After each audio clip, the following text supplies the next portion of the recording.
Hello everyone, welcome to my YouTube channel. So let's start long question answers from lesson 1. Short question answer की मैंने पहले डाल दी थी, आप वहाँ से चेकआउट कर सकते हैं, डिस्क्रिप्शन बॉक्स में लिखा हुआ होगा. So question number 1 is write an experiment to show that sunlight is necessary for photosynthesis.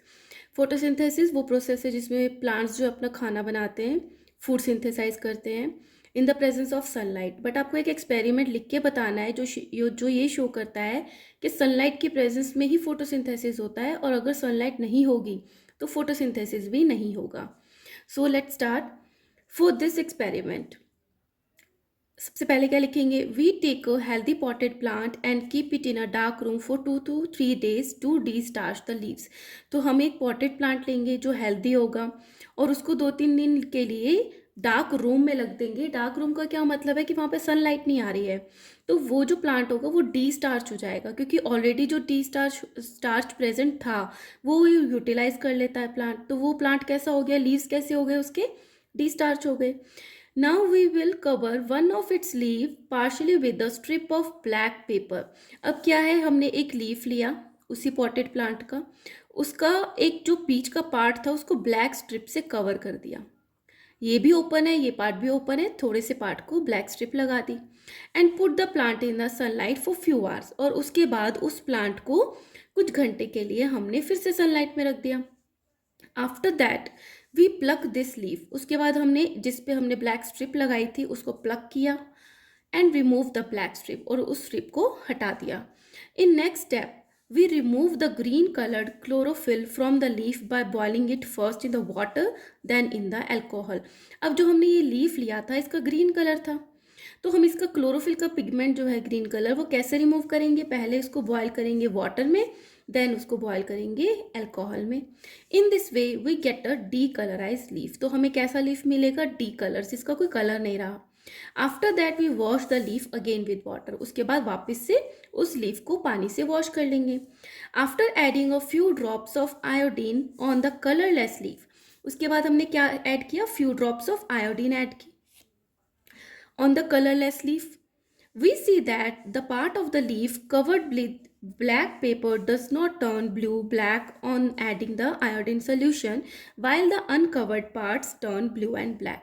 तो इसमें क्या हुआ कि जो हमने पार्ट ब्लैक स्ट्रिप से कवर किया था वो आयोडीन की ड्रॉप्स डालने पे ब्लू एंड ब्लैक कलर का नहीं हुआ. बाकी जो ये पोर्शन था जो कि एक्सपोज था सनलाइट में वो ब्लैक एंड ब्लू हो गया. अब वो ब्लैक एंड ब्लू क्यों होता है? क्योंकि उसमें क्या बन गया था? स्टार्च बन गया था, क्योंकि बाद में हमने उसको सनलाइट में रख दिया. लेकिन जो ब्लैक कलर की स्ट्रिप थी उस पर तो सनलाइट पड़ी ही नहीं, तो उसमें स्टार्च आया ही नहीं. तो वो कैसा था? डी स्टार्च था.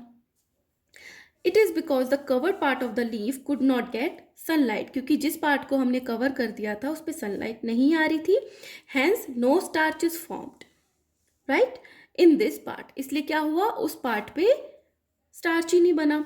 जैसे हमने ये पॉटेड प्लांट था, हेल्दी पॉटेड प्लांट, उसको हमने एक डार्क रूम में रख दिया, उसमें फिर हमने सन के अंडर रखा आफ्टर 2-3 आवर्स, और एक लीफ पे हमने ब्लैक स्ट्रिप लगा दी. उसके बाद इस लीफ को प्लग करके हमने बॉइलिंग वाटर में डाला, फिर उसको बॉइलिंग अल्कोहल में डाला, देन उसको वॉश किया वाटर से. फिर जब हमने उसके ऊपर क्या डाला? आयोडीन की कुछ ड्रॉप्स डाली, तो जिस पे ब्लैक स्ट्रिप लगी थी उसने ब्लू ब्लैक में कन्वर्ट नहीं हुआ, और जो एक्सपोज पार्ट था due to the presence of starch it converted into blue and black in colour. So this experiment shows that the sunlight is needed for making starch, that is sunlight is necessary for the photosynthesis. तो इस experiment से हमें क्या समझ में आता है कि अगर सनलाइट नहीं होगी तो फोटोसिंथेसिस नहीं होगा, क्योंकि स्टार्च जो है वो फॉर्म नहीं हुआ. ठीक है. Next is, how do rhizobium bacteria and the leguminous plants help each other in the survival? So आपका क्वेश्चन है कि जो एक राइजोबियम बैक्टीरिया होता है और जो लेग्यूमिनस प्लांट होते हैं, लेग्यूम्स होते हैं जैसे पी हो गया, ग्राम हो गया, वो एक दूसरे के सर्वाइवल में किस तरीके से एक दूसरे की हेल्प करते हैं. So answer is rhizobium bacteria live in the nodules of the roots of leguminous plants like the pea and gram and provide them nitrogen in a soluble form by converting atmospheric nitrogen into soluble form. So इसमें क्या बोला है कि जो rhizobium bacteria होता है, देखो leguminous जो प्लांट्स होते हैं उनकी रूट्स में ना इस तरीके से नोड्यूल्स होते हैं लाइक दिस, और इस नोड्यूल्स में राइजोबियम बैक्टीरिया रहते हैं, राइजोबियम बैक्टीरिया। अब क्या होता है कि हमारे एटमॉस्फेयर में सबसे ज़्यादा जो क्वांटिटी गैस की है वो नाइट्रोजन की ही है, बट जो प्लांट्स हैं अपनी प्रोटीन सिंथेसाइजेशन के लिए नाइट्रोजन की ज़रूरत पड़ती है, तो वो एटमॉस्फेरिक नाइट्रोजन को डायरेक्टली कंज्यूम नहीं कर सकते, यूटिलाइज नहीं कर सकते। ठीक है, जैसे कार्बन डाइऑक्साइड को तो वो स्टोमेटा से ले लेते हैं, लेकिन जो नाइट्रोजन है उसको वो नहीं ले पाते। तो जो राइजोबियम बैक्टीरिया कैसे उसको हेल्प करता है, जो एटमॉस्फेयर की गैस होती है नाइट्रोजन, उसको सोल्यूबल फॉर्म में कन्वर्ट कर देता है नाइट्रेट्स में, जो पानी में घुल सकती हैं। फिर क्या होता है, जो प्लांट्स होते हैं वो उस सोल्यूबल नाइट्रोजन को पानी के साथ अपनी प्लांट के रूट के थ्रू अपने इनटेक कर लेते हैं, तो आ गया उनके अंदर नाइट्रोजन। अगेन रीड करती हूँ, rhizobium bacteria live in the nodules of the root of leguminous plants like the pea and gram and provide them nitrogen in a soluble form। तो उसको किस फॉर्म में कन्वर्ट कर दिया राइजोबियम ने, soluble form में, बाय कन्वर्टिंग एटमॉस्फेरिक नाइट्रोजन, किससे, जो एटमॉस्फेयर में नाइट्रोजन थी उसको कन्वर्ट करके इनटू द सोल्यूबल फॉर्म। ठीक है, तो ये काम तो हो गया राइजोबियम बैक्टीरिया का। In return the plants provide food and shelter to the rhizobium bacteria, और उसके बदले में प्लांट क्या प्रोवाइड करते हैं उनको, फूड एंड शेल्टर, रहने के लिए जगह भी देते हैं और खाना भी देते हैं। तो इस तरीके से ये दोनों एक दूसरे को हेल्प करते हैं for their survival. In this way rhizobium bacteria and the leguminous plant help each other in survival. Okay, so next is write an experiment to show that carbon dioxide is necessary for photosynthesis। अब क्या कह रहे हैं, आप एक experiment लिखिए जिससे ये पता चलता है कि कार्बन डाइऑक्साइड ज़रूरी है फॉर द फोटोसिंथेसिस। जैसे हमने देखा था कि सनलाइट ज़रूरी है for the photosynthesis, similarly carbon dioxide is also necessary for the photosynthesis, but आपको एक एक्सपेरिमेंट लिख के बताना है जो ये शो करता है। So for proving that carbon dioxide is necessary for the photosynthesis, the following steps are performed। नंबर 1, a potted plant is taken, एक अच्छा सा प्लांट ले लिया properly potted and placed in complete darkness, और उसको पूरे डार्कनेस में रख दिया for 24 to 72 hours to destarch it, ताकि उसमें कोई फोटोसिंथेसिस ना हो और जो पूरा जो लीव्स हैं वो कैसे हो जाए, डी स्टार्च हो जाए। After that we have taken potassium hydroxide in a conical flask, एक फ्लास्क लेंगे ऐसे कॉनिकल, और उसमें क्या डाल देंगे हम, पोटेशियम हाइड्रोक्साइड डाल देंगे। क्या डालेंगे, पोटेशियम हाइड्रोक्साइड। इसका क्या काम होता है कि ये कार्बन डाइऑक्साइड को एब्जॉर्ब कर लेता है। ठीक है, तो ये क्या करेगा, जब इसमें पोटेशियम हाइड्रोक्साइड डाल देंगे तो इस फ्लास्क में जो कार्बन डाइऑक्साइड होगी उसको एब्जॉर्ब कर लेगा। So after that we have taken potassium hydroxide in a conical flask stoppered with a rubber cork, और यहाँ पे हमने कॉर्क लगा दिया ताकि गैस अंदर एंटर ना हो। Inserted one leaf still attach to the parent plant, और एक जो हमने पॉटेड प्लांट लिया था वो अभी उस गमले में अभी पॉटेड ही है, और उसका लीफ का एक जो पार्ट था पूरा का पूरा लीफ इसके अंदर डाल दिया हमने कॉनिकल फ्लास्क के अंदर, अभी अटैच ही है वो पेरेंट प्लांट से, through a hole in the rubber cork, और उस कॉर्क में हमने जो होल किया था उसके थ्रू एंटर कर दिया उसके अंदर। Potassium hydroxide absorb all the left over carbon dioxide from the flask. अब जिस फ्लास्क के अंदर वो लीफ है उसके अंदर हमने क्या डाला हुआ है, पोटेशियम हाइड्रोक्साइड, तो इस कॉनिकल फ्लास्क के अंदर जितनी भी कार्बन डाइऑक्साइड थी वो उस किसने एब्जॉर्ब कर ली, पोटेशियम हाइड्रोक्साइड ने। इट मीन्स यहाँ पे क्या नहीं है, कार्बन डाइऑक्साइड नहीं है। The entire arrangement is expose to sunlight for 3 to 4 days। अब पूरे के पूरे पॉटेड प्लांट और इस फ्लास्क को हमने 3 to 4 days के लिए सनलाइट में रख दिया। अब सनलाइट में रखा तो क्या होगा, अगेन फोटोसिंथेसिस होगा। बाकी सबको तो कार्बन डाइऑक्साइड भी मिल रही है, पॉट से वाटर भी मिल रहा है और सनलाइट भी मिल रही है, बट सिर्फ ये ही लीफ है, इसको क्या नहीं मिल रहा, only carbon dioxide. The leaf placed in the conical flask with the potassium hydroxide solution is tested with the iodine solution। अब ये जो लीफ था इसको लेके टेस्ट किया जाता है, क्या, आयोडीन सॉल्यूशन का test.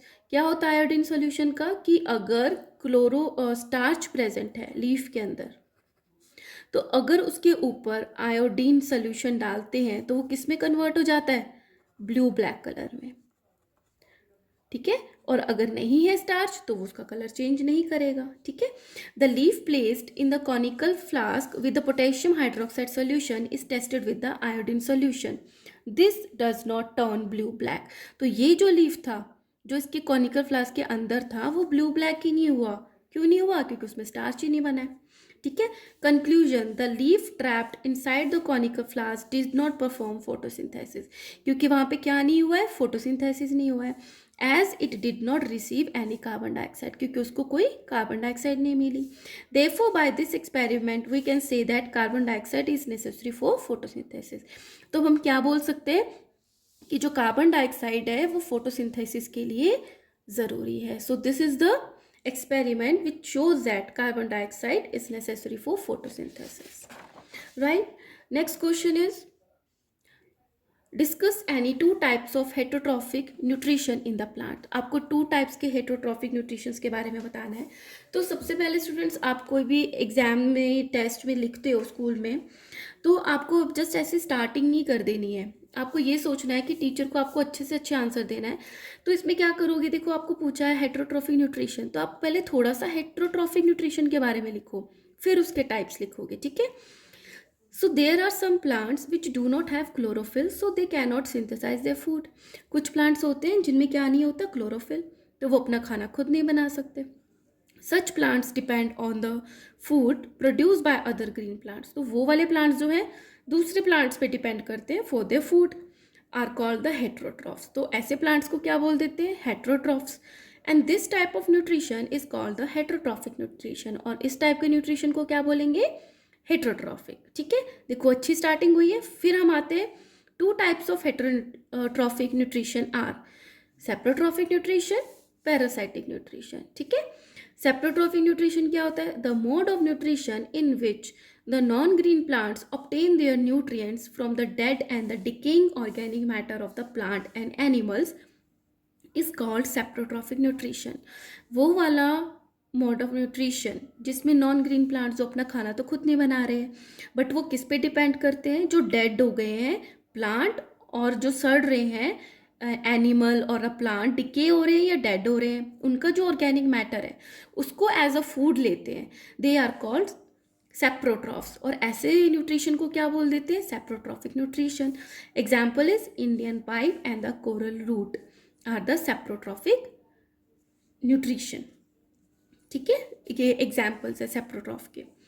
Parasitic nutrition, the mode of nutrition in which some plants live in और on the body of the other living organism and derive their readymade food from them is called parasitic nutrition. वो वाला nutrition plants के अंदर जो क्या करता है, या तो किसी और की बॉडी के ऊपर रहता है या दूसरे की बॉडी के अंदर रहता है, और उसको बिना नुकसान पहुंचाए उसी का रेडीमेड फूड जो होस्ट का है उसको इनटेक करता है, is called the parasitic nutrition. For example cuscuta and the मिसल्टो।